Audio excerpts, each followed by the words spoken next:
Good morning! Welcome to our day episode naman. So, ito na po yung libangan ko.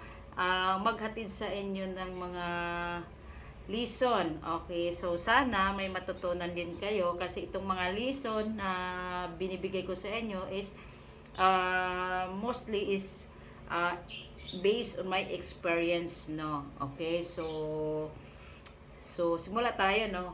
So, bakit nga ba may mga tao na kung saan sobra naman talagang sipag, matyaga, ang tagal na sa trabaho, pero ang nangyari, hindi pa rin ito nakaipon or hindi nakapundar. So, ano ko muna, no? Off ko muna yung wifi kay maingay. So, bakit hindi pa rin sila nakapundar or wala silang achievement, no? So nabubulol naman ako, talagang probinsyana no. Okay, so may tanong ako, tanungin niyo, sagutin niyo to ha, yung tanong ko. Alin ba ang mas madali, ang mag-ipon or ang gumastos? Sige nga, paki-comment daw, pakisagot yung tanong ko. Alin ba ang mas madali, ang mag-ipon or ang gumastos?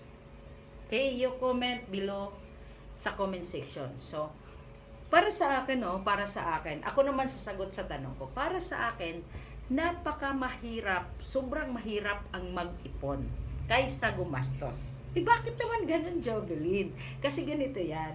Pag gumastos ka, mas madali yon. Kasi, once na nabili mo na yung bagay na gustong-gusto mo, sobrang ang sarap ng pakiramdam, tama? Sobrang fulfilling, no? Kasi nakuha mo na yung bagay na gusto mo. So, mas madali ang gumastos. Compare sa mag-ipon, mas mahirap ang mag-ipon. Bakit? Kasi ang pag-iipon ay parang sakripisyo.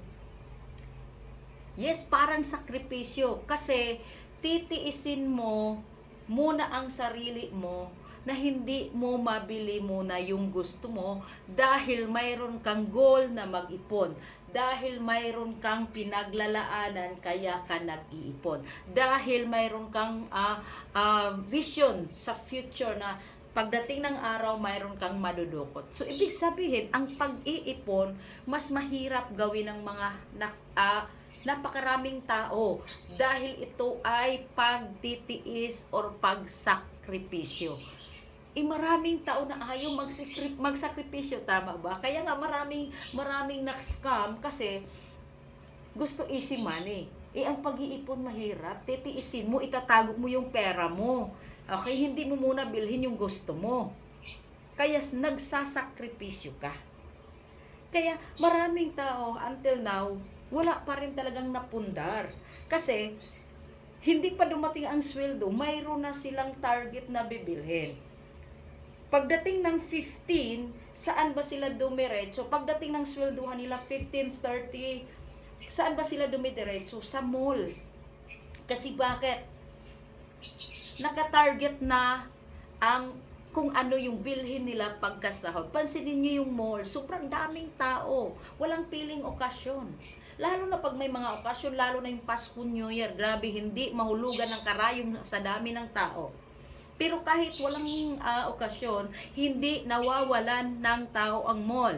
Bakit? Ang tao naka-mindset na pagsweldo, pupuntang mall dahil yun may bibilhin sila or kakain ang pamilya or magbanding ang barkada. Kaya, ang tagal-tagal na sa trabaho, wala pa rin naipon. Kasi, ang mindset nakatarget lang sa luho. Mas madali talagang gumastos kaysa mag-ipon. Tama ba ako? So, kayo, may alam ba kayong dahilan kung bakit walang naipundar ang tao? Or, ano ba yung sagot mo sa tanong ko? Ano ang madali? Or ano ba ang mahirap? Ang mag-ipon or ang gumastos? Sige, tingnan natin kung ano yung comment mo.